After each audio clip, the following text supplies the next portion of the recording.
Hey guys, tonight we slip into a realm few dared describe, into the satin-draped stillness of a room where power is not shouted in the forum, but whispered across silken sheets. You're not a senator, or a soldier, or anyone whose statue will survive the centuries. You are a servant of the Empress Messalina, and in this palace that means knowing when not to be noticed. You probably wouldn't survive here, not because of cruelty exactly, but because every glance is a test, and even silence carries weight. So, before you get comfortable, take a moment to like the video and subscribe, but only if you genuinely enjoy what I do here. Let me know where you're listening from, and your local time tonight. Now, dim the lights, maybe turn on a fan for that soft background hum, and let's ease into tonight's journey together. You wake before the chime.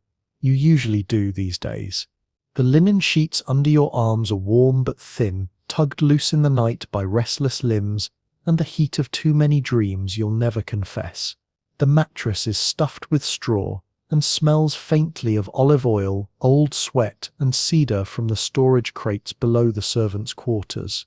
You lie still for a moment, eyes half open, waiting to hear the sounds that tell you who survived the night in the chamber above. Some nights are quiet. Others end with the soft scrape of furniture being dragged across marble and the distinct, too calm tone of an imperial physician being summoned with a torch in his hand and no questions in his mouth. Your chamber is no larger than a merchant's wine stall. The wall to your left is damp in winter and warm in summer because it backs against the imperial bath flues. That means you never really need to guess what mood she's in. If the water runs early and the oils are already steaming, she slept badly. If not, the day might still be bearable. Today the wall is dry and cool, which isn't good. No bath yet means she's still in bed, and when she lingers in bed things tend to happen. You sit up carefully. The stone beneath your feet is cool and smooth, worn down by centuries of bare soles and hasty footsteps. A mouse rustles behind the grain sack in the corner, then scurries out a hole that was officially sealed last spring. You don't bother chasing it. The mice in this part of the Palatine are too well fed to be afraid of you. There's a brass basin on the stand. You dip your hands in it, splash water on your face, and rub your teeth with a twig of myrtle root. It tastes faintly of bitterness and clove. The habit was imported from the East, from a place you'll never see. The Empress insists her servants maintain fresh breath, not out of courtesy, simply because she finds the alternative offensive. Your tongue stings slightly. That's good, means it's working. Outside your door, the hall is lit by two flickering terracotta oil lamps. The scent of last night's saffron stew still hangs in the air, clinging to the clay tiles and curling beneath the doorframes. Someone left their sandals in the corridor again, which is a punishable offense if she notices.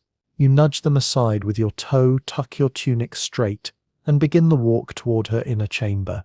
It's not a long walk, but it's one you feel in your stomach every single time. Past the first arch, you pass the atrium where the senator's son wept last week. No one looked directly at him. He stood barefoot on the wet mosaic floor, his robe half torn and his lip bleeding. No one asked what happened. No one needed to. The Empress doesn't strike her guests. That's not her way. They ruin themselves just fine under her gaze. You keep your eyes forward and your mouth closed as you reach the threshold to the staging room. The air here is always warmer, as if the walls remember more than the others. Drapes of crimson linen hang loose across the entrances. A bronze statue of Purpose stands in the corner, grinning eternally, his base worn smooth by the hands of women and men who've placed offerings they'd rather not explain. You bow slightly, not out of reverence, just tradition. The room behind the curtain is still. You enter slowly, keeping your steps even and quiet. She is not asleep. You know it before you see her. The air is too expectant, like the hush before a priest speaks. The Empress lies across the bed, half draped in blue silk, her golden hair loose over her shoulder. One hand trails across the sheets. Her nails are painted with crushed lapis, the deep kind that stains your fingertips when you prepare it wrong. You did not prepare it. You've never been allowed that close. She doesn't speak. That's worse than when she does. You place the tray down gently. Figs, a sliced pear, a dish of honey imported from Hispania, and one single almond. She believes almonds prevent poison. That belief, like most things in her life, is both paranoid and practical. You bow and begin to back away. But she lifts a finger. Who prepared this pear? Her voice is soft, but something in your spine stiffens. You did not slice the pear. That was Galerius 2 shifts before you. You explain this, carefully. She says nothing. Her eyes linger on the tray. You feel the seconds press down on your shoulders. After a long pause, she waves her hand. You are dismissed. You back out of the chamber, heart thudding with the kind of quiet that doesn't show on your face but burns under your skin. In the hallway, you exhale. The heat hits you now. It's warmer than it should be. Somewhere the fires under the bath must have been lit after all. You make your way toward the lower kitchens, where steam rolls from copper pots and the smell of goat cheese and boiled barley fills the air. The slaves down here don't look at you. Not out of disrespect, just habit. Everyone in this household has learned to observe without seeming to. Someone nudges your elbow and gestures to the corner where the schedule board hangs. Your name is etched again. Evening shift, inner chamber. You're expected to help with the arrangements. You don't ask what kind. You already know. The afternoon stretches into shadow. By the time you return, the antechambers are humming. 2 new guests have arrived. You recognize one of them. He's young, barely of age, and clearly trying not to look terrified. The other is a merchant, fat, flushed, and speaking too loudly about imports from Alexandria. Neither will be speaking much later. The lamps have been trimmed, the linens changed, the perfume switched from almond to myrrh. That means it's not pleasure she's after tonight. It's performance. Myrrh is for masks and mirrors. The bed is wider than it needs to be. The pillows arranged in such a way that everyone sees but no one admits they're watching. You don't see her enter. She simply appears, suddenly there in a new gown, so sheer it might as well be mist. Her eyes do not look at you. They pass through. You are the invisible frame that keeps the stage from collapsing. You light the final candle and step back into the corridor. From behind the curtain you hear laughter. Not hers, a man's. It's too loud, too hopeful, the kind of laugh that wants to convince itself of safety. You've heard that laugh many times before. It never lasts more than 20 minutes. Further down the hall, another servant leans against the pillar. You don't know his name. He nods. New ones. He mutters without inflection. You nod once. He shrugs and picks something from his sleeve. Remember, he says, voice low, if she asks for the fruit with no skin, she means the eunuch with the stutter. You nod again. It's not a code book exactly, just survival shorthand. In this household, everything means something else. And yet, despite it all, the palace runs. Orders go out. Legions move. Rome doesn't stop because of what happens behind her curtains. But you know, and tonight you will watch another piece of it unfold. The lamps are being extinguished one by one, and the halls darken as if in deference to her moods. You are still barefoot. You're always barefoot here. Shoes make sound, and sound draws attention. That's one of the first rules you learned when you arrived. Walk as though the floor belongs to someone else, but the silence is yours to protect. Your shift ended 3 hours ago, technically, but the kitchen steward sent word that the Empress has risen early, and when the Empress rises early, breakfast must appear, as if the gods placed it there themselves. No creaking trays, no dropped ladles, no uneven figs. Just warmth, sweetness, and nothing she can interpret as insult. The air in the outer hallway still carries the perfume from last night. Not almond or myrrhs this time. Frankincense, layered over sweat, layered over fear. The kind of fear that smells like wax and hair oil. You hear quiet murmuring behind one of the guest room curtains, followed by the rustle of cloth and the unmistakable sound of a belt being tightened with shaking hands. It's likely the boy. They don't always stay until morning. You're surprised this one did. The breakfast tray is already assembled. Silver, polished, unnecessary. Grapes from Batika, chilled in salt water, honeyed pine nuts which she sometimes eats, sometimes ignores, bread made 2 hours ago and still warm under the linen cloth. 2 small boiled quail eggs, cracked but not peeled, because she likes to judge how they're handled. You add the final touch, a half pear, sliced with the skin intact. No blood oranges today. The last time someone brought them, she said they looked like they'd been plucked from a crime scene. You lift the tray and begin the walk toward her chamber. It's a longer route than it needs to be, because the shortest path passes the statue gallery, and she once saw her own reflection there, and ordered that the gallery be avoided for 3 months. Something about the angle of her chin in marble displeased her. No one argued. Not allowed. By the time you reach the inner threshold, you're sweating beneath your tunic. The fabric clings beneath your arms, though your face remains perfectly still. The guard at the curtain nods. He's older than you, which means he's seen more, but understands less. That's always how it is with the ones who carry weapons. They think proximity is power. They haven't learned what power really looks like. You enter slowly, announcing nothing. That's another rule. If she wants your voice, she'll summon it. The room is dim, filtered through gauze curtains that billow slightly in the morning breeze. The scent of fig leaves floats faintly in the air, burned as incense, not for prayer but because she likes the way it makes the room feel damp and green. The Empress is seated upright on her couch, one leg tucked beneath her, one arm trailing along the rim of the bronze basin at her side. The water is tinged pink, though her hands appear clean. She's speaking to someone, though the curtain beside her hides them fully from your view. Her hair is already arranged, which means another servant came before you. That servant is now either being dismissed with thanks or kneeling in the hallway trying not to vomit from tension. You set the tray on the cedar table in front of her. The wood is carved with a hunting scene, hounds with mouths open in frozen pursuit. You smooth the cloth, adjust the grapes, turn the quail eggs to face outward. She watches your hands with the indifference of a cat watching a spider. "There was a mouse in my room last night," she says casually. "A bold one, watched me." You remain silent. The servants' quarters have mice. Everyone knows it. They've chewed through even imperial grain sacks, and one once drowned in the physician's ointment jar. The Empress stares at the pair, then lifts it slowly. She sniffs it, as if fruit could carry insult. "You don't know what it seems like to be watched by something that understands nothing," she adds, chewing the first slice. "Not even hunger, just need."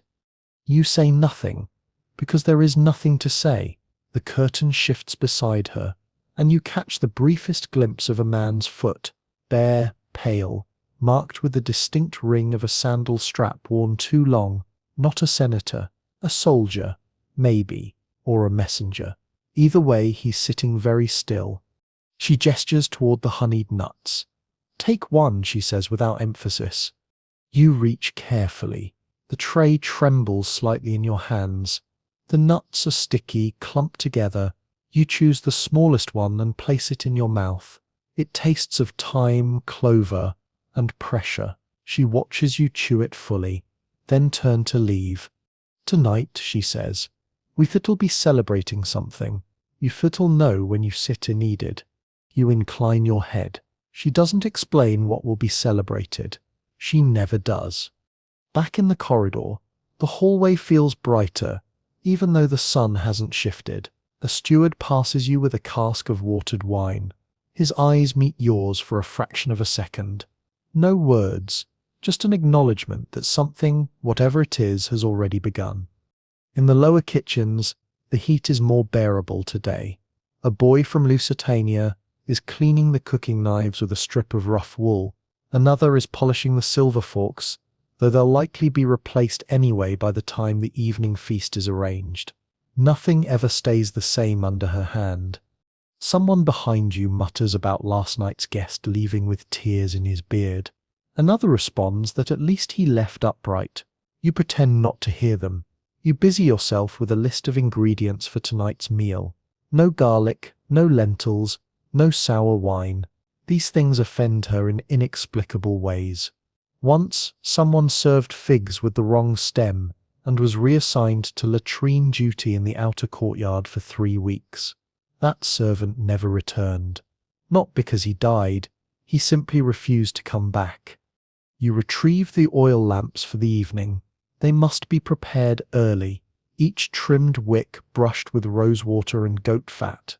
The smoke must rise in perfect curls. She notices smoke. She notices everything. By mid-afternoon, the rumor has spread. The celebration is not a birthday, nor a military victory, nor a festival to any god anyone respects. It is a contest. You've heard whispers of it before. She's done it before.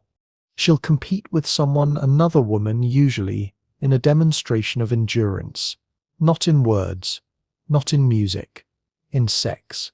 She treats it like a sport. Once, they say, she invited Rome's most infamous prostitute, Scylla, into the chamber with 25 male guests, and told her to pace herself. She did. Messalina outlasted her by 5. Scylla collapsed. The Empress had grapes for breakfast the next morning and never spoke of it again. You feel something in your stomach twist. Not horror exactly, more like the tension before a storm. You are not asked to assist directly tonight. You are simply told to stand by the door with a basin of chilled cloths and not to speak. The guests arrive just after sundown. One of them you recognize, a senator's wife, no longer young, but still sharp-eyed and silent. Another is a gladiator with hands too big for the cups he's handed. A third is a young man from Parthia, unsure whether he is here as guest or spectacle. All are dressed too well for the weather. The chamber is lit with over a dozen lamps, and the walls shimmer with reflected flame. The Empress appears in violet silk. Not white, not red. Violet, the color of royal obscenity. No gods are invoked. No names spoken. The guests sit where they are told. The rules are not written down. She does not need them to be. You stand in the corner. The bowl in your hands grows warmer with each minute. The cloths melt in the water. The smell of cinnamon oil thickens the air. No one speaks. There is only the sound of wine being poured, breath being held, and the Empress deciding who will touch whom. You do not look away. That is another rule. Looking away implies judgment. You simply become part of the furniture, a shadow that wipes the floor when the floors are wet. By the time the night ends, 2 guests are weeping. One has vanished entirely. The Empress is untouched, unbothered, humming softly to herself as she is helped from the couch and into her cloak. She does not look at you. She never does. Afterward. But as she passes, she plucks 1 grape from the silver dish beside your basin. She eats it, and then she smiles. You enter the linen chamber before dawn, not because you're expected yet, but because you'd rather be seen too early than too late. The fabric still holds warmth from the storeroom hearth, a faint trace of charcoal and old lavender in the folded sheets. You choose a tunic with tighter weave today, not because the weather demands it, but because the looser ones make sound when you walk, and sound can be dangerous. You carry it under your arm as you step through the servants' corridor, careful not to brush against the bronze water basins, which ring like bells if your elbow grazes them. No one speaks here in the early hours. Those who do are either too new to fear properly, or too foolish to be corrected. A few paces down the hall, you pass the girl from the perfumery. Her tray is empty and her eyes don't rise.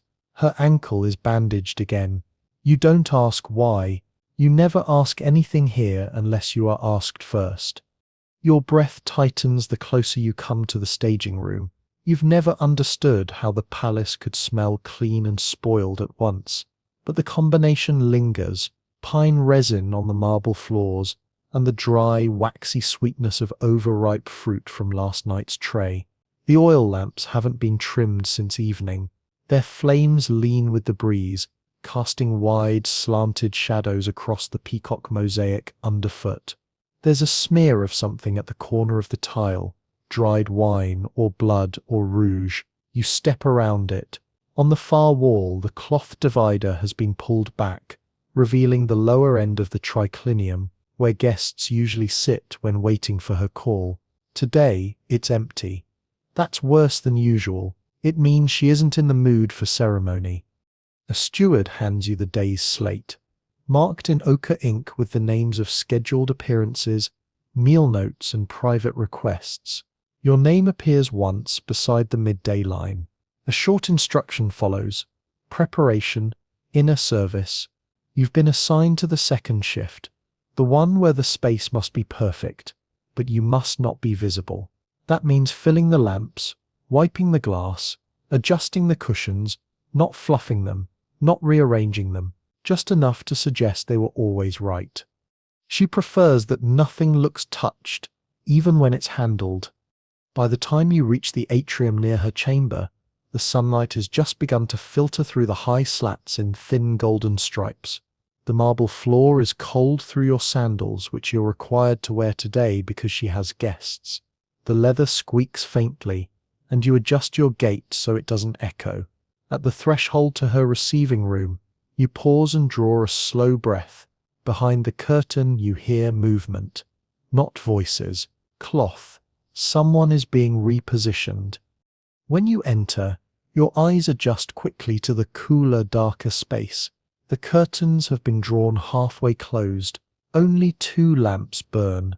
A third near the corner has gone out entirely and no one has replaced the wick. You make a note to fix it as soon as she leaves. The Empress stands with her back to the wall, wearing a robe the color of ink, her hair coiled high, secured by polished bone pins. She speaks softly to someone kneeling at her feet. You do not look at the person on the floor. You do not look at her directly either. Instead, you go to the lampstand and begin your duties as if the silence is all that matters. The flame takes a moment to catch, and in that brief window you hear her speaking about posture, not politics, not ceremony, posture. The way a spine should carry shame, she says, like it carries wet fabric, visible, heavy, and impossible to hide. She laughs then, a quiet exhale through the nose. It's not cruel, not precisely, but it lands in the room like a weight added to the scale. As you finish adjusting the flame, she turns to leave. Her sandal strap breaks mid-step, and without glancing down, she lifts her foot.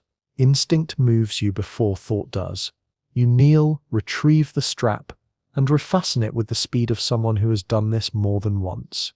Her skin is warm, and you catch the scent of her perfume at close range, almond oil today, tinged with the faint smoke of morning incense. She says nothing. She doesn't need to. Once she's gone, the person kneeling near the dais remains motionless for several minutes before standing. He's dressed well, but the thread at his shoulder has frayed, and his lip is cracked in the corner. A provincial, probably, the kind who comes with ambitions and leaves with a silence he never breaks again. You recognize the way he walks when he exits, like someone who's forgotten how wide his own shoulders are. By late morning, the triclinium is filled, not with guests, but with objects.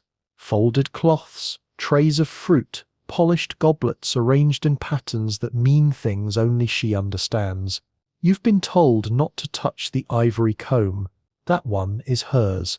But you are expected to lay the fig slices in a perfect ring around the central dish, so that each slice faces out as if offering itself.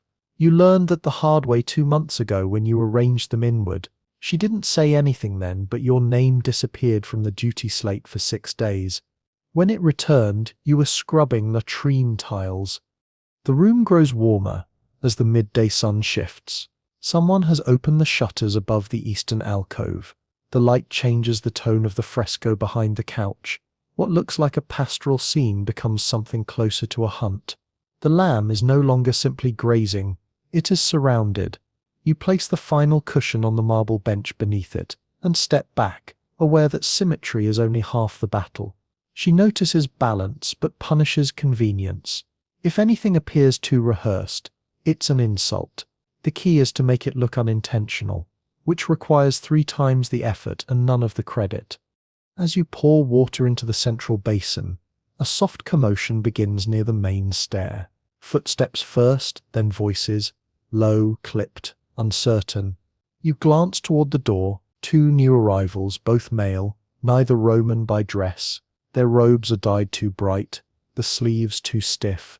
One carries a box bound in red cord, the other keeps his head low but his hands clenched. They're not here for audience, they're here for spectacle. You are not asked to assist, only to observe, and so you become part of the wall, your hands folded behind your back, your breath slowed, your presence reduced to something that occupies neither space nor time. The Empress enters last. She's changed her robe, now copper-toned with green embroidery at the hem, a colour associated with Minerva, but worn here with none of her discretion. She doesn't greet them, only gestures toward the dais. One of the men hesitates. The other kneels at once. The box is opened, its contents removed, a necklace of onyx and gold still damp from oil. It was meant to be a gift, but she lifts it with 2 fingers as if testing its sincerity. When she lets it fall, it strikes the marble with a sharp clack, and the sound cuts through the room like a blade drawn slowly from a sheath. What follows is not a formal ceremony. It's not even a ritual. It's a display. You've witnessed them before, how the Empress turns the roles of courtship and dominance into theatre, not through overt command, but through suggestion, posture, pressure. The guests are never told what to do. They simply perform what they think she wants, and in doing so reveal more than if she'd ordered it. One man recites poetry, the other offers a parable. She listens to neither. Instead, she dips her fingers into the wine, smears a drop across the rim of her goblet and waits. No one touches food, no one drinks. The feast is for appearance. Your task is to refill the bowls as they empty, though they never do. You once saw a young noblewoman eat from the platter without permission. She was not punished publicly, but the next day her brother was exiled to a posting so remote even the maps argued over where it began. Halfway through the display, a whisper spreads among the servants. Not spoken, just felt. A change in air pressure, a breath held, a knowing glance. The Empress is planning something. You sense it in the rhythm of her foot against the dais, in the way she stares at the empty goblet rather than the men performing before her. It will not happen now, but it will happen soon. When the gathering breaks, no one speaks. The guests are led away. The food remains untouched. You collect the dishes, wiping each one with the care given to sacred objects. The goblet she touched is still warm. You clean it last. Only once the lamps are snuffed and the drapes redrawn does the palace breathe again. The silence of duty lifts, replaced by the familiar rhythm of footfalls and whispered instructions. You return your tools to the storage chamber, hang your tunic, and lower yourself onto the small bench near the cistern. A breath escapes your lungs slowly, as if your ribs must first be granted permission. From outside, the sounds of the city drift upward, vendors shouting across the forum, a dog barking near the baths, sandals slapping across cobblestone. Rome lives loudly. But here, inside the Empress's shadow, even your heartbeat must learn to whisper. The floor outside the eastern wall is uneven, a floor no mason ever corrects, because correcting it would draw attention. That's the way with many things in this part of the palace. Curtains never fully close, yet no one pulls them tighter. Keys hang near doors without locks. The more a thing appears to serve a function, the less likely it does. Everything real happens behind something that pretends it isn't. You descend the narrow stair not because you were ordered, but because your name appeared again on the list, marked in the dull red ink that stains but doesn't smudge. It means discretion. It means fewer witnesses. It means this part of the building is about to be transformed from stone and plaster into something that doesn't exist on any official map. The air shifts as you pass beneath the lintel. Not colder, exactly, just stiller. The walls grow quiet in a different way down here. No footsteps echo. No laughter bleeds through the shutters. Even the pigeons seem to forget this hallway. You've come here often enough to know the route, but never often enough to feel ease in it. No one does. Your sandals make little sound against the dust-smoothed floor. Each step releases a faint perfume from the rushes scattered along the corridor. Chamomile this time, crushed underfoot to sweeten the path. You once asked, in a moment of foolishness, why the Empress preferred chamomile when she rarely walked this hall herself. The older steward looked at you for a long moment and replied that the smell wasn't for her. It was for the people being led here, to confuse their senses, to soften their panic. At the fourth alcove, you stop. The wooden screen stands half open, revealing the storeroom beyond. Except it's not a storeroom, it's a threshold. A place of waiting, of sorting, of small decisions that never make it into the records of Rome. A girl sits on a low stool near the brazier, braiding strands of silk cord. She doesn't greet you. You don't greet her. Her hands move with the rhythm of someone who has been told to appear occupied, not productive. The smell of smoke curls upward, catching faintly on your tunic. A small urn sits on the corner table, its lid askew. You glance inside as you pass. Almond paste, likely, used for scenting the body or hiding it. You step carefully around it and move into the main chamber behind the partition, the so-called private antechamber of the Empress, though everyone knows it by another name. They call it the mirror room, not because it reflects truth, but because it reflects what people believe they are willing to do. Inside, the walls are draped with fabric so fine it rustles when the air shifts. A single lamp hangs from the ceiling, suspended on a chain of brass beads. It throws long golden shadows across the floor, catching the grain of the marble and making it look like water. The center of the room holds only a couch, low and broad, covered in green-dyed wool, and something softer you cannot name. You're not allowed to touch it. You only straighten the edge when it's been moved.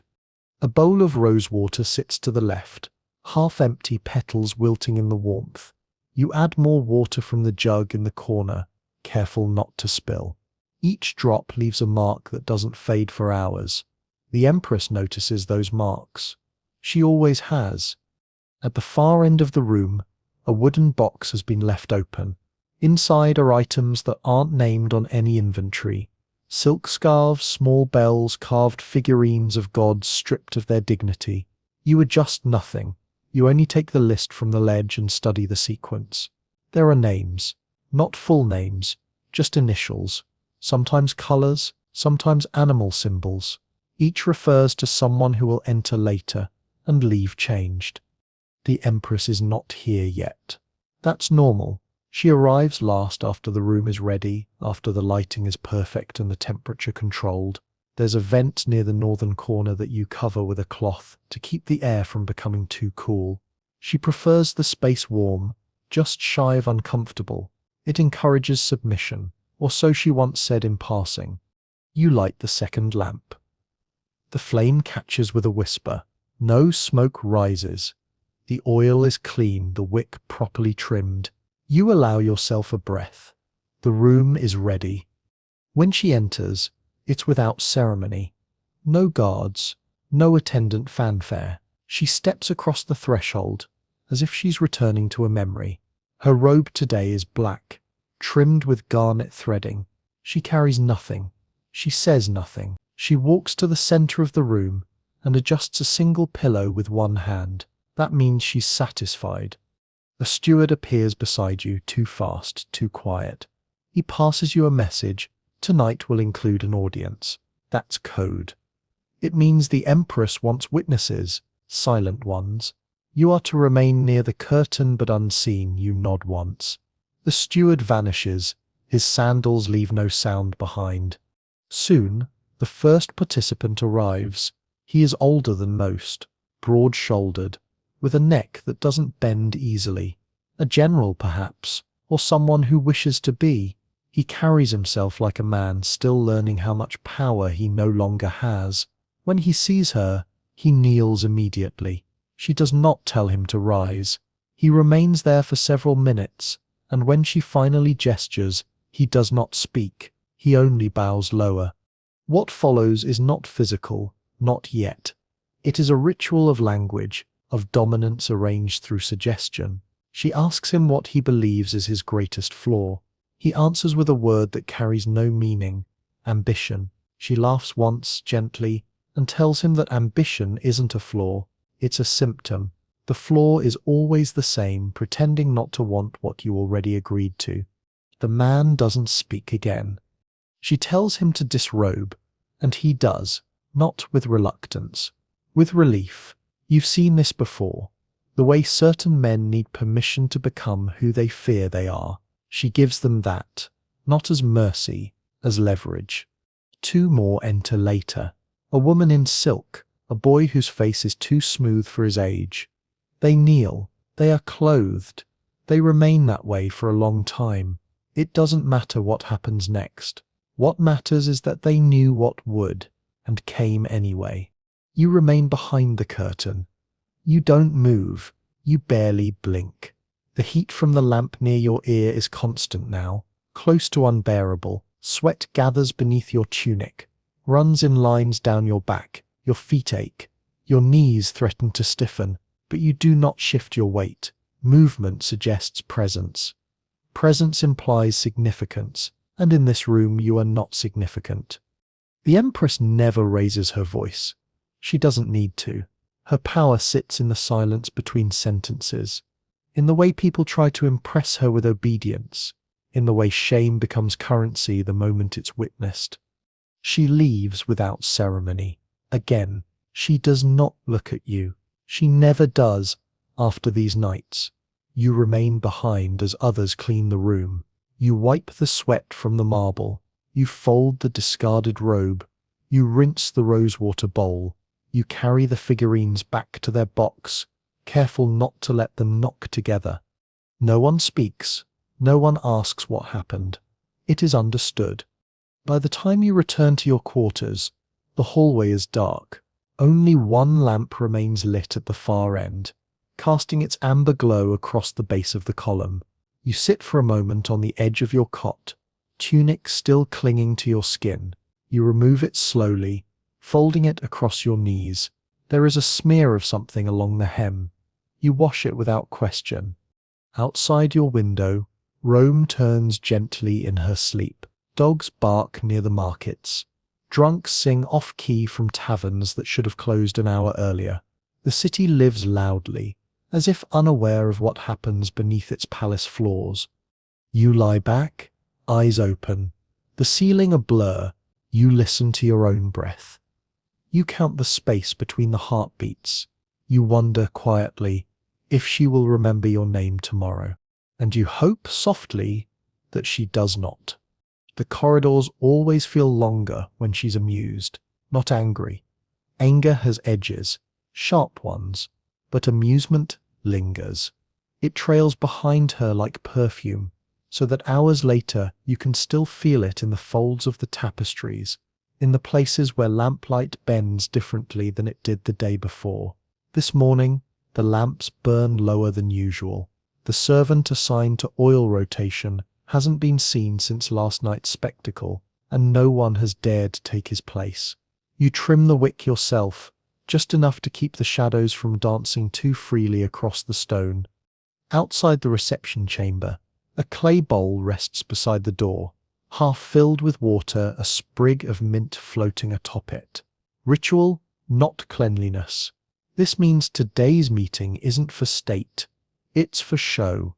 The Empress prefers a different tone for these visits, one that resembles performance but demands submission. You've seen the rhythm before. It begins with flattery and ends in silence. The temperature in the atrium is rising quickly. Heat gathers near the ceiling and then folds downward, as if drawn by breath. You can feel it even through your tunic, the one she requires for interior service, undyed, bleached with vinegar, soft enough to show humility but stiff enough to wrinkle if you're careless. You smoothed it 3 times this morning before entering the upper wing. It's still creased at the waist. You know better than to assume she won't notice. By the time you pass the 4th archway, the smell of honeyed figs thickens in the air. That's the signal. She uses them when guests are involved. Not for eating, no one touches the figs, but because the scent settles in the lungs and makes people relax, loosen their voices, drop their guard. It's an old trick, imported from the East, where priestesses once used it to slow a man's thoughts before draining his pockets. The Empress doesn't care for the history. She only cares that it works. You enter the chamber as the musicians begin to arrive. 3 of them today, one with a reed flute, one with a lyre, and one with hands too nervous to hold either. They bow without speaking and take their places in the corner alcove. The Empress has not arrived yet. She never does until the room feels full enough to earn her presence. You light the central lamp, then 2 wall sconces. The light gathers slowly, catching the gold leaf on the ceiling mural. A hunting scene where all the animals look back at the viewer, their eyes wide and knowing. You hate that mural. It watches too well. The seating has been rearranged again. Not the wide triclinium benches those remain, but the stools. 3 of them low and narrow, positioned so that no guest can lean without revealing something. This is intentional. Always is. The Empress believes posture is the first truth a man offers. If he can't sit with dignity, she says, he's already hers. When she enters, the room doesn't fall silent. It exhales, as if holding breath until the moment of her appearance. She wears a gown the color of polished bone, high-collared with thin sleeves that drape to her wrists. Her hair is unpinned, loose across her shoulders, a signal that this is not a state function. No senator will be quoted today, only remembered. She doesn't speak to you directly, only brushes her fingers across the fig dish as she passes. You refill the wine as instructed. 3 goblets, 2/3 full, flavored with cinnamon and basil. The goblets are placed without names. She prefers it that way. Let the guests decide who's meant to sit where. It sets them off balance. The first to arrive is a merchant, broad-faced, overdressed, wearing too many rings. He bows too low, then straightens, trying to reclaim dignity, as though it weren't already lost. He smiles. She does not return it. The second is a minor official, younger, sharper, eyes flicking from corner to corner as if he's studying escape routes. He avoids the mural. That's clever. He's been here before. The third enters without hesitation. A woman, older, hair braided into coils, like polished rope. Her gaze does not drop. That alone makes the Empress pause, not from displeasure, from interest. The seating dance begins. The Empress doesn't assign positions, she only watches. The merchant chooses first, taking the center stool. Predictable. The woman chooses second, placing herself to the left. The official hesitates, then takes the right, attempting neutrality. The Empress reclines. The musicians begin. The game begins. It's not called a game. No one ever says that word, but that's what it is. A social contest where no rules are spoken, yet all are enforced. Compliments must be subtle. Wit must walk the line between clever and subservient. And questions are the most dangerous move of all. Ask one too soon, and you reveal ambition. Too late, and you reveal weakness. The merchant speaks first, offering a comment about the mural. He calls it masterful. She smiles, just enough to suggest a trap has been sprung. He doesn't notice. The official offers a toast. Safe. Too safe. The woman says nothing. She drinks. You pour again when the Empress tilts her cup slightly. A silent signal. The wine runs smoothly. No drops escape. You bow. She asks them what they desire most. Not now, not in general, but here, in this moment. The official answers respect. The merchant says opportunity. The woman says clarity. The Empress laughs. Openly, the first time that day. The game shifts. She asks the official to sing. He does, voice cracking once near the middle. The room says nothing. The merchant is asked to describe the last gift he gave. He stumbles through an answer involving silk and an ungrateful wife. The woman is asked to dance. She declines, says she hasn't danced for anyone since her father died. The Empress doesn't press. She only nods. You begin to see the shape of it. Who will be rewarded? Who will be dismissed? The room has a temperature that isn't heat, a pressure that isn't air. The Empress shapes it with a glance, a shift of her foot, the angle of her hand on the goblet. Then comes the turn. She instructs the merchant to remove his rings. Slowly, he does, one by one, each placed in a dish you hold before him. You feel their weight through the cloth, thick with gold, slick with sweat. The Empress tells him to explain each one. He can't, not all of them. She waves him silent. She turns to the official, asks him why he hasn't married. He says something about duty. She says nothing. The musicians stop playing. The Empress leans forward and asks the woman a question too quiet for you to hear. The woman nods once, then removes a pin from her hair. It falls across her shoulders in two perfect ropes. The Empress claps her hands once. The game ends. Later, when the guests are gone and the wine has dried at the base of the goblets, she remains seated. She reaches into the fig bowl and takes one slice, lets it rest on her tongue, then speaks.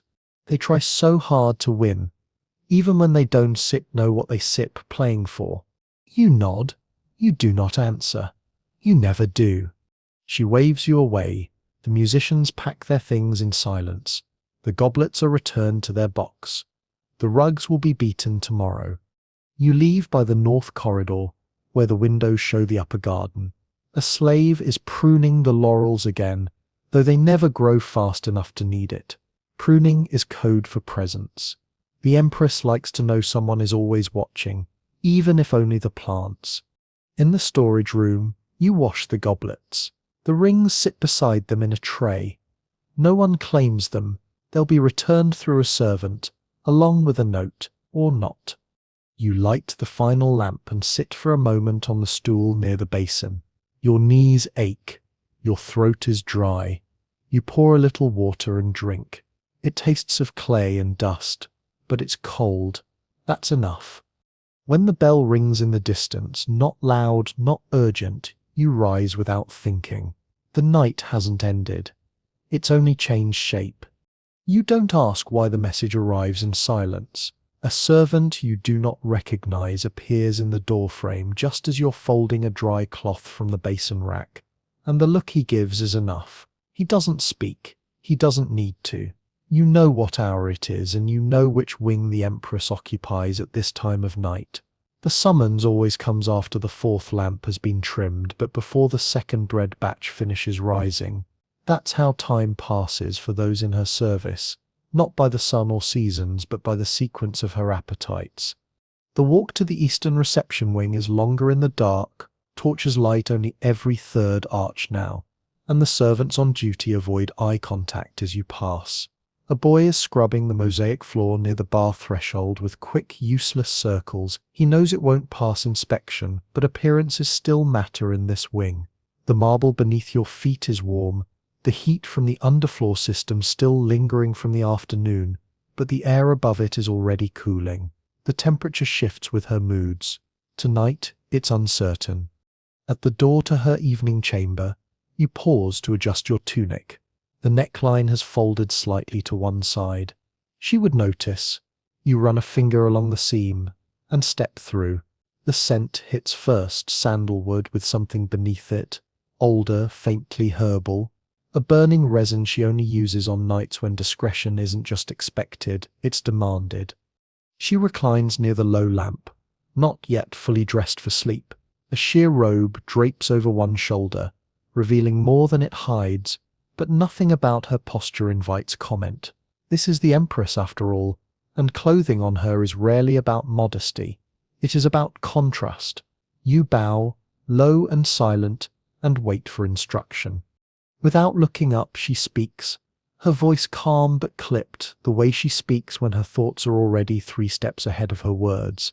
She tells you that a guest will arrive shortly, and that you are to remain until she says otherwise. She says she suspects this guest has something to confess, though of course they won't believe that yet. You nod. She tells you to light the brazier, not too hot, and to mix the wine with a little more water than usual, just enough to make the tongue honest, not heavy. As you pour the wine into the bronze mixing bowl, the cool scent of watered honey mixes with the fire's edge. She watches you from the corner of her eye, and then remarks, almost lazily, that you've grown careful, which is better than growing clever. You don't respond.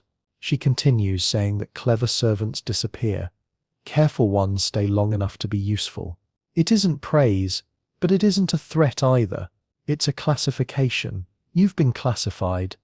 The guest arrives wearing too many rings. That's the first thing you notice. Not his face, not his robe, but the way his hands glint when he raises them to adjust his sash. He smells of mint oil over-applied, the way provincial men do when trying to impress the city with their sense of hygiene. He bows too deeply, and you see her smile slightly, not at him but at the act itself. Beaux in her chamber are never free. She tells him he looks well, which is a warning. You've heard it before. It means she's already seen something off in his posture or tone or scent, and now she's giving him a chance to betray it voluntarily. She offers wine. He accepts with the practiced ease of a man who's been hosted before, but never by someone with the power to end his family line with a glance. He drinks too quickly. She watches him over the rim of her cup and remarks that thirst in a man always precedes confession. He laughs as he didn't realize this would be a confessional, and she replies, in a tone still smooth, that everything becomes confession eventually. You light a second lamp when the brazier dims slightly, and she waves her hand not at you but at the silence. She says the room should feel warmer. She says warmth invites honesty.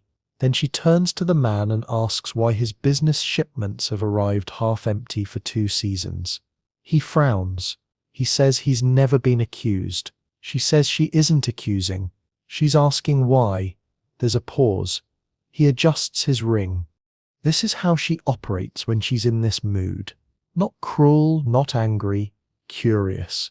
The worst kind of interest, because it means she already knows and now wants to see how well you lie. The man begins to explain something about grain shortages. She nods as if listening, then interrupts to ask whether his wife has recovered from her fever. He blinks. That wasn't on the slate. She smiles. She says she hears many things, letters misdelivered, whispers through the bathhouse walls, stray bits of gossip caught in the steam. He says nothing for a long while. Then he says that yes, she's better now, and thanks her for asking. She doesn't reply. She reaches for the dish of dates instead, and asks you, without looking, to bring the fig paste. You retrieve it from the cool box by the wall. It's been pressed with clove and sweet wine as she prefers. You set it gently beside her and pour her another small cup. She tells the man that tomorrow a certain senator will be summoned to speak on grain distribution. She doesn't say the man's name, but the way her fingers glide around the rim of her goblet says enough. He understands. He says he's loyal. She replies that loyalty is proven by silence, not promises. Then she tells him to kneel. You don't look. You focus on the lamp. It flickers not from wind. There is none, but from the way the air grows thick with what cannot be said aloud. You busy yourself with the basin, with folding the cloth, with measuring nothing. She leans forward, whispers something too low to catch, and the man does exactly what she expects. You know because of the sound his knees make when they hit the floor, and because she sighs, not with pleasure, not with weariness, but with satisfaction. A long exhale that says the evening is no longer a possibility, it's now a fact. Later, when he's gone, she tells you to bring the ink box. You do. She opens it herself and selects the thin brush, the one used for skin. She tells you to write 3 names down her forearm. You do, carefully. With the stroke technique she taught you, lift the brush between each name, don't drag, let the letters breathe. She says the names will not remain there long, but that writing them matters. She says the body remembers what the mind forgets. You finish the third name. She blows gently on the ink, watches it dry. She tells you to leave. No bow, no questions. You exit into the cool corridor. The oil in the wall lamps has burned low, and your shadow stretches long across the mosaic floor. You pass the fountain without looking at it. The water sounds louder than usual. Back in your quarters, you wash your hands. The ink leaves a faint trace on your fingers, just enough that someone observant might ask why you were near her skin. You dry your palms and lay on your cot. Tomorrow the names may disappear, but tonight they live in letters across her arm, and in your bones, and in the silence you carry back with you. The invitation arrives not by messenger, but by garment. A robe, folded 3 times and tied with a silk ribbon, waits on the bench near your cot when you return from the morning linen duty. It's not yours. The color is too bold, the fabric too fine. You don't touch it at first. Instead, you check the window. No one in the corridor, no footsteps, no witness. When you finally lift the robe, you recognize the weave. It's from her personal reserve, the kind used only for 2 occasions, public ceremonies or private contests. You dress slowly, smoothing the cloth with damp hands. The material clings a little, cut close at the shoulders and looser at the waist. It's meant to move well, but not freely. You'll be expected to serve in it, but also to be seen. She's chosen you for a role, but not one she's defined. That's how the contest always begins, not with rules, but with silence. The gathering is held in the summer room, a name that promises warmth and openness, though neither exists here today. As you walk the corridor toward the main hall, your footsteps feel louder than usual, though the floor is clean and dry. A steward passes you with an empty basin and a face too carefully blank. Another hands you a flask of diluted myrrh and whispers, almost apologetically, that the Empress has asked for a mirror to be placed at the far end of the dais, not for herself, but for the guests. Inside, the room is filled with too much gold. Trim along the marble benches, lining the curtain pulls, edging the base of every lamp. She's made the space glare, not glow. The light stings the eyes at first, especially after the cool shadowed halls of the lower floor. But as your vision adjusts, so does your understanding. The brightness isn't for celebration, it's for competition. She set the stage for a test, not of strength or intellect, but of favor. Scylla enters before the Empress. That is already a message. She is younger than you expected, barely into her 20s, but her poise suggests something older, honed. Her dress is deep red, belted in bronze. Her hair has been braided into a crown so intricate it must have taken hours. You've heard the rumors, that she comes from the island provinces, that she was once a priestess of Cybele, that she speaks 5 languages, and none of them with her real voice. You've heard she's the Empress's new amusement, or her pet, or her spy, depending on who is speaking, but no one doubts that she is dangerous. The Empress arrives after, not late, just deliberate. She doesn't look at Scylla when she enters. She greets a guard, adjusts her earring, speaks briefly to a steward, and only then glances toward the dais. That moment, the pause before acknowledgement, is the first strike in the game. You've seen her do it to senators, to generals, to her own husband when he misread the mood of a festival. It says, "I decide when you exist." The Empress seats herself on the central couch and waves for the contest to begin. No one explains what that means. Scylla steps forward and pours a cup of wine, not for herself, but for the Empress. She kneels as she offers it. Not fully, just enough to bend her head. It's bold. Kneeling is a risk. It suggests humility, but it also makes her center stage. The Empress accepts the cup, then sets it beside her without drinking. That silence hangs heavy. The brazier pops once, as if to break it. You take your place at the side of the room. standing behind the wine table. Your job is not to serve yet. It is to witness. Because in a contest like this, everything is seen. Every breath, every fidget, every moment someone doesn't know what to do with their hands. Your own fingers grip the table edge, hidden behind the linen cloth. Hisila begins with a story, not about herself, but about a dream she had, a lion made of mirrors, a river that sang names backwards. She delivers it with the rhythm of someone raised on priestly rituals, measured, slow, embroidered with just enough symbolism to make you wonder if she's lying or if the meaning is simply beyond you. The Empress listens without expression. She watches not the girl's eyes, but her throat, the place where truth tightens when it's asked to perform. After the story ends, there is silence, a full 10 heartbeats of it. The Empress lifts the cup, drinks once, and then asks Sila what she fears most. The girl doesn't hesitate. She says boredom. Then she smiles. The room doesn't react. No one does, but you feel the temperature shift. The Empress replies, not with another question, but with a request. She asks Sila to describe the most pleasurable thing she's ever done without being touched. There's movement, slight, at the edge of the guard's mouth. The kind of reaction someone has when they think they've heard something scandalous. But Sila answers easily.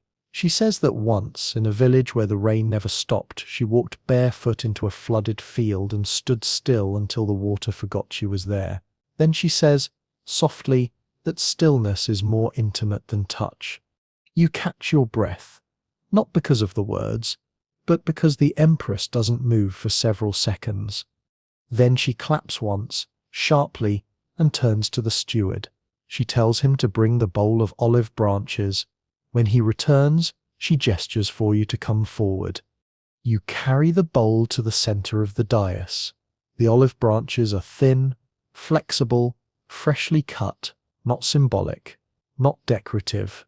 These are used in games, childhood games, where pain and laughter are mixed and boundaries tested. You place the bowl down and step back. The Empress tells Sila to choose two. She does. Then she tells you to kneel. You obey, calmly, slowly, not because of shame or obedience, but because the game requires it. Sila walks around you once, then twice, the branches trailing in her hands.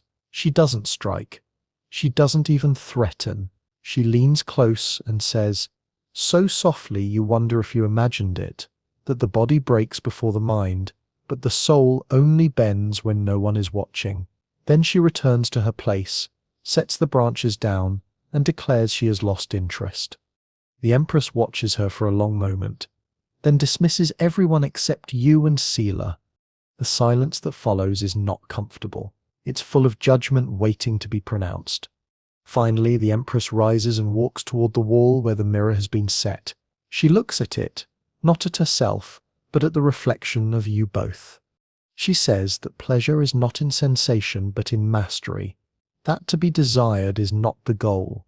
To decide how others desire, that is the crown. She turns back to you and says nothing more.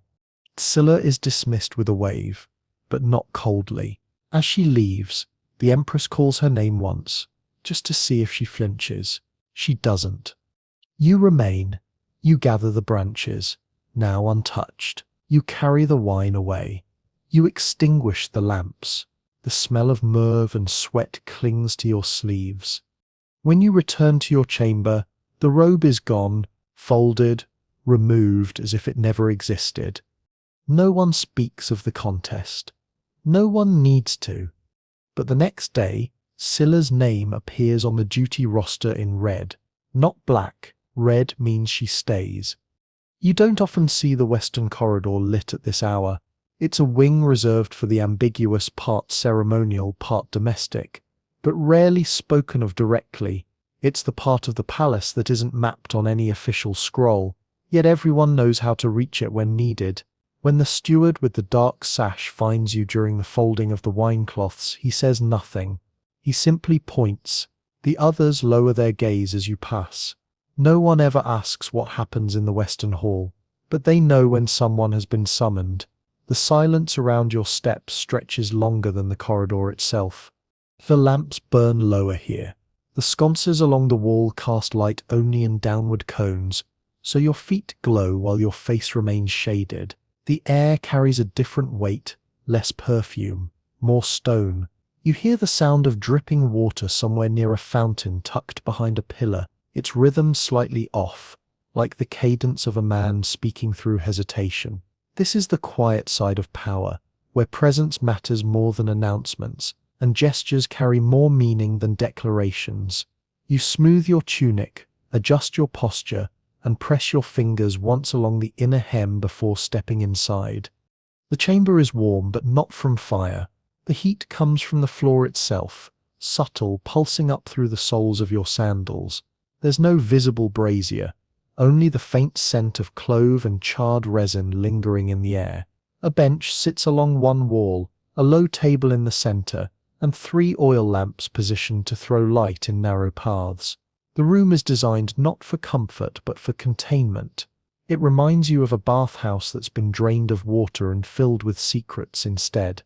He enters quietly, as he always does. No fanfare, no guards. His robe is darker than usual, a green so deep it looks black beneath the lamplight. His beard is freshly trimmed, which means this isn't a casual visit. The Emperor does not trim for pleasure. He trims to remind others that appearance is a policy. You step aside as he crosses to the central seat. He doesn't look at you immediately. He pours his own wine, drinks half in one long sip, and sets the cup down without comment. He says that the palace has become too ceremonial, that he spends his days speaking in tones he doesn't recognize and listening to men who recite rehearsed fears. Then he glances at you, not sharply, just enough to include you in the room, and adds that at least servants have the honesty of exhaustion.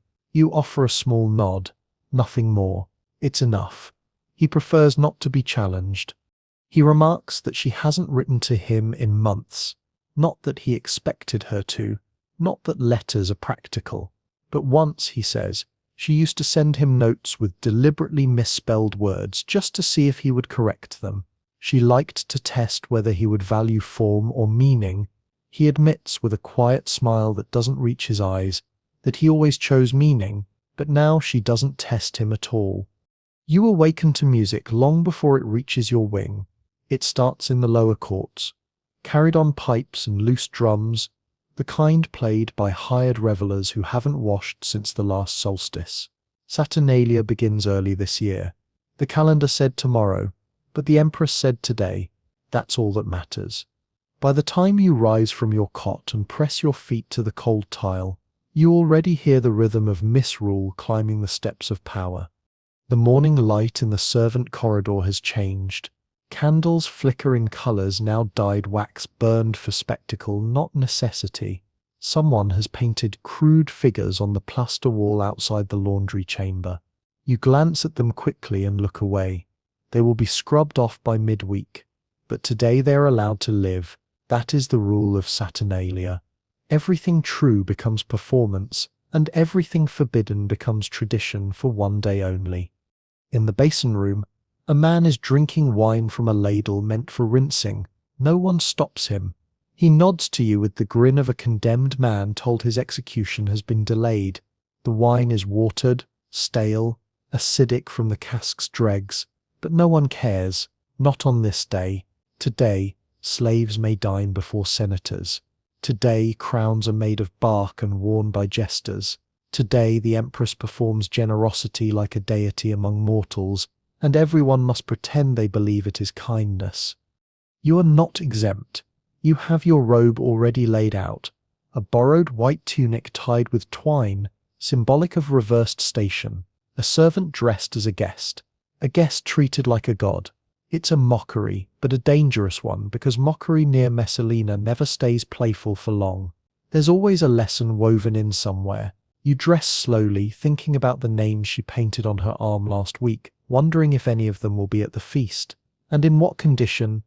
In the main hall, everything smells of bread and cinnamon, roast lamb and sour fruit, incense layered over sweat. The torches burn lower here, not for lack of fuel, but to soften the shadows on the faces of those in borrowed roles. A senator you recognize, usually rigid in posture and tone, is now draped in bells and laughing into a ceramic pitcher. A woman from the kitchen sits beside him, wearing a feathered diadem and feeding him dried figs one by one. No one tells her to stop. No one dares. Laughter is currency, and she's spending it well.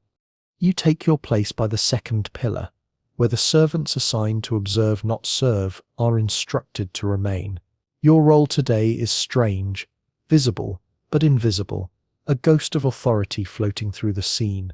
You are to note who enjoys themselves too much, who refuses to laugh, who seeks the Empress's gaze too often, who avoids it completely. She will ask for details later, not immediately, not with urgency, but she will want to know, and when she asks, she will expect truth spun through discretion. The Empress arrives late, not by accident. She enters wearing a mask plaster-painted gold, shaped like a woman's serene face. It is too smooth to be hers. That is the point. Her real expression is hidden, her presence made more terrifying by its lack of definition. The mask reflects the torchlight, and for a moment every conversation falters. She wears no crown. She doesn't need one. The hem of her gown is trimmed in ivy, and as she walks it brushes against the bare feet of the diners like a priestess collecting tribute. She seats herself in the center recline, her back to the wall, her gaze over everyone. Someone offers her wine. She raises her hand and declines. That is the moment the game truly begins. A man stands to give a toast. His words are slurred but practiced. He invokes Saturn, god of inversion, and then makes a joke about the Senate's backside being the true seat of reason. Laughter erupts. The Empress tilts her head slightly. You note that she did not laugh. That's important. The man's eyes flick toward her too soon. That's a mistake. You'll remember his name. Later, a tray of honey cakes is passed around, each pressed with a charm baked inside. A bone, a bean, a bead, a coin. You take one and wait. You do not bite. You do not eat. You are watching. A girl across from you bites into hers and finds the coin. She is declared queen of the feast. She must now give commands.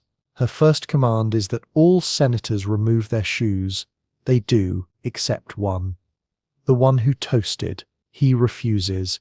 The room stiffens slightly just for a moment, then relaxes into laughter again. But the refusal has been marked. You know it. So does she. Throughout the meal, wine flows, bread breaks, meats are carved, stories are told. All of it is loud, chaotic, unruly, but not without purpose. This is not freedom.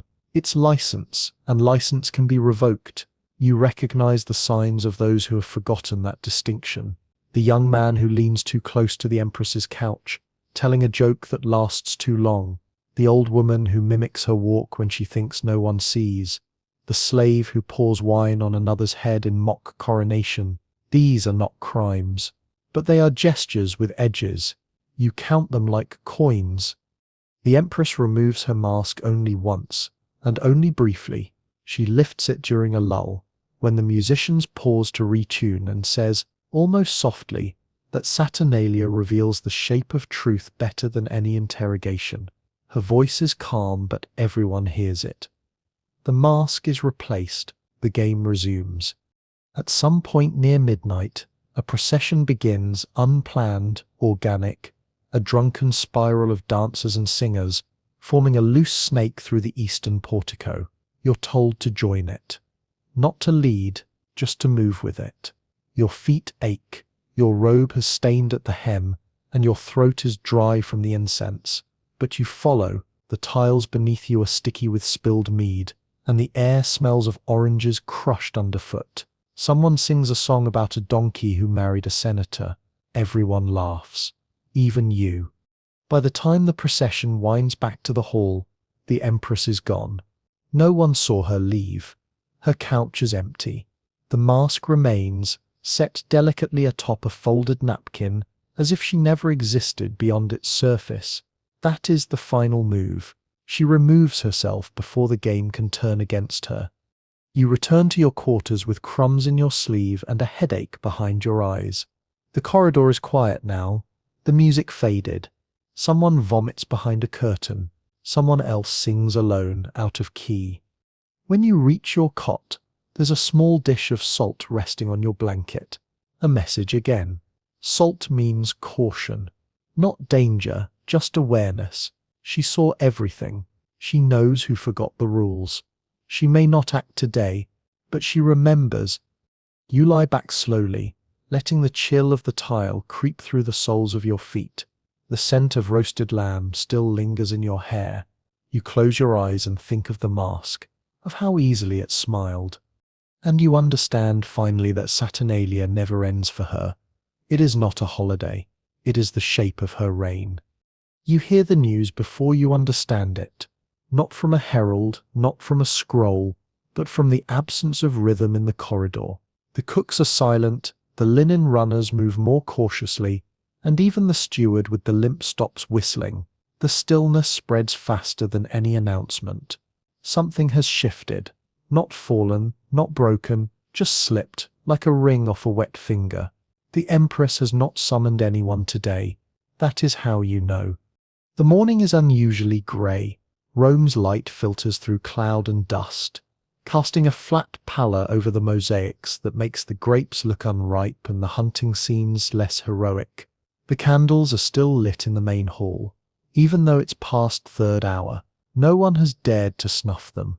You pass them slowly, the smell of melting wax thick in the corridor, waiting for someone else to move first. No one does. You're sent to the southern wing, to gather her personal combs. Not because they're needed, because they must be returned. The phrasing is deliberate. Returned, not kept, not used. Someone hands you a velvet cloth and says nothing. You carry it to her dressing chamber, which has already been half emptied. The perfumes are gone. The mirror has been removed. The wall hooks where her gowns once hung are bare. And you notice for the first time how small the room feels without them, without her. A young girl from the storeroom weeps as she carries out a basket of unused oils. She doesn't speak. She doesn't need to.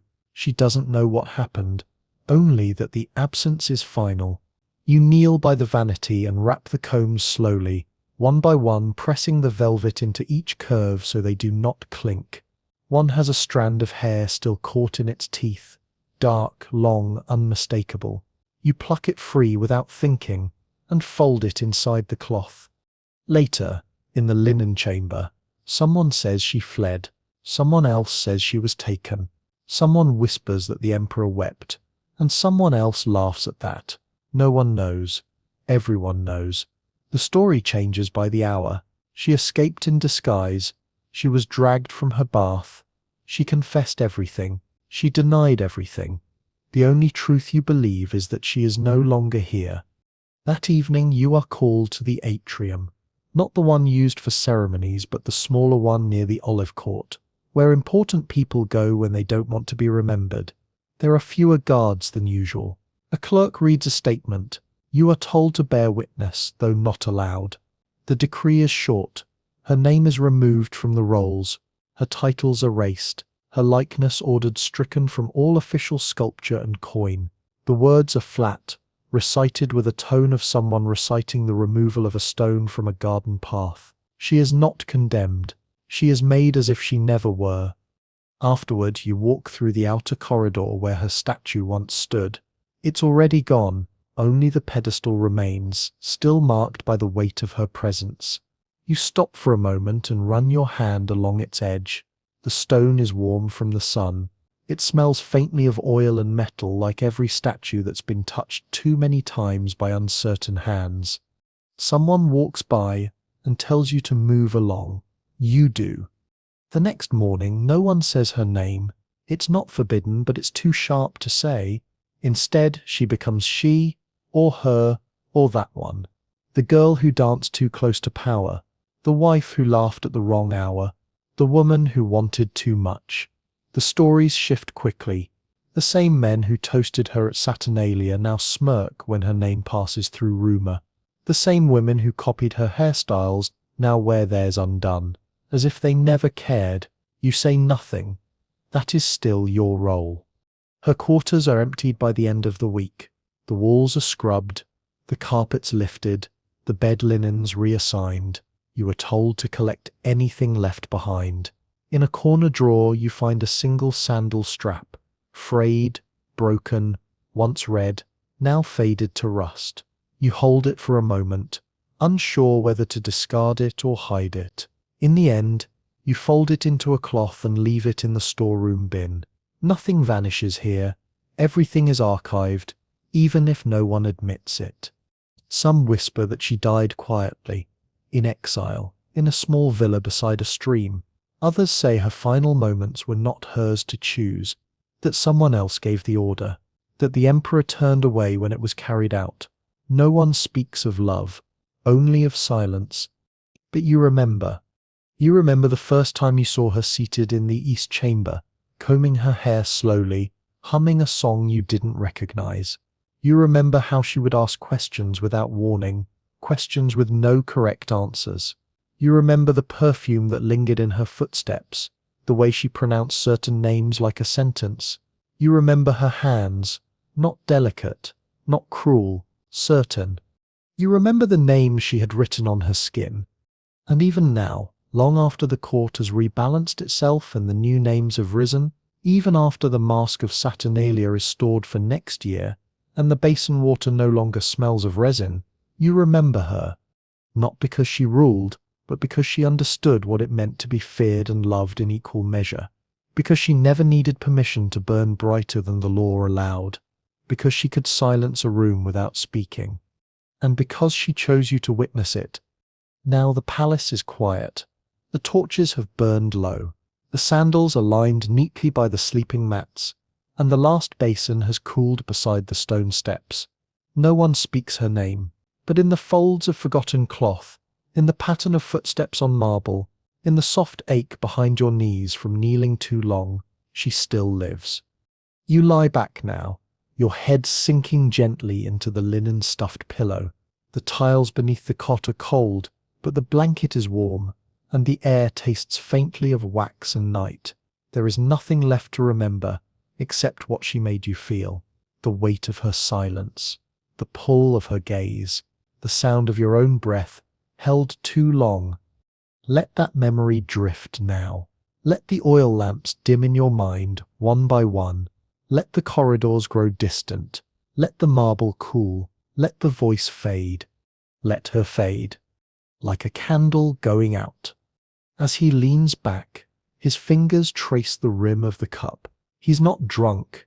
He rarely drinks more than necessary, but there's a fatigue in his movements tonight. Not the tiredness of the body, but of being spoken to as a symbol instead of a man. He says that when he first met her, she asked him what part of himself he would surrender for Rome. Everyone else asked what he would take. That, he says, is how she knew him before he knew her. You refill the cup slowly, careful not to spill. He doesn't thank you, but he nods once, not at you, but at the table itself, as if the gesture is safer when not directed at someone alive. He tells a story about a winter before the crown, when a frozen river trapped his command tent between two enemy scouts. He sat inside for 2 days without food or heat, writing plans he would never use. She sent him a cloak during that campaign, dyed with saffron, lined with fur, embroidered with a single line of Greek poetry on the hem. He never translated it, not aloud. He says he still doesn't know whether it was love or a warning, and now he suspects the two were never different. The silence between you deepens as he stands, walking slowly to the wall where a small carved bust of Minerva has been placed. He brushes his hand across the top of it, not reverently, just for texture. He says that wisdom isn't what keeps him awake at night. It's memory, not of what he's done, but of what she hasn't forgotten. He says that her memory is longer than his ambition, and that's what makes her dangerous. He turns back toward the center of the room and tells you, without looking, that he once thought she would be his equal in empire, but now understands she's become his empire's shadow, that what she touches doesn't reflect light, It consumes it slowly, with elegance, with velvet hands. He says it not in bitterness, but in quiet awe, as though describing the moon's influence on tides. You say nothing. That is the role she's taught you. He respects that. He gestures for a fig, and you bring it forward, sliced and served with a curl of hard cheese. He eats without haste, chewing like a man remembering meals that mattered more. Then he asks a question that has no answer, whether you think she still desires him. He phrases it like a riddle, not a plea, and you answer the only way you can, by refilling the cup and straightening the tablecloth.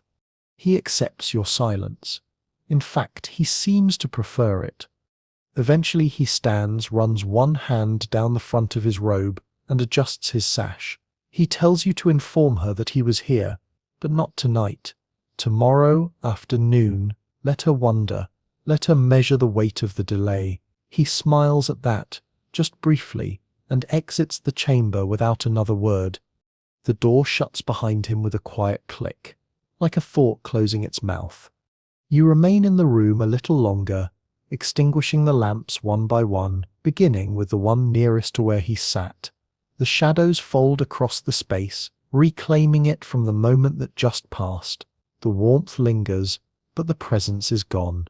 You wipe the rim of the cup, fold the cloth, and carry the empty plate to the small counter. The fig skin still smells faintly sweet, laced with the sharpness of cheese and resignation. When you return to your quarters, something has been left for you.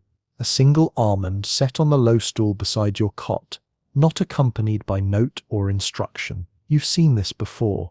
It means the Empress knows what was said, even if she did not hear it herself, that she is not surprised, that she has already calculated the value of what passed between you and decided it does not require correction. You sit for a moment on the edge of the cot, turning the almond in your fingers. The room is still. The linen pile beside you is half folded, forgotten in the wake of the summons. You stare at the corner of the ceiling where a crack has begun to spread, slow and unnoticed by most. It wasn't there last week. The candle sputters once, then steadies. Tomorrow she will ask what he wore, how much he drank, how long he stayed. She won't say his name. She never does. You will answer with gestures, with minor truths, with just enough detail to let her believe she already knows the rest. And maybe she does.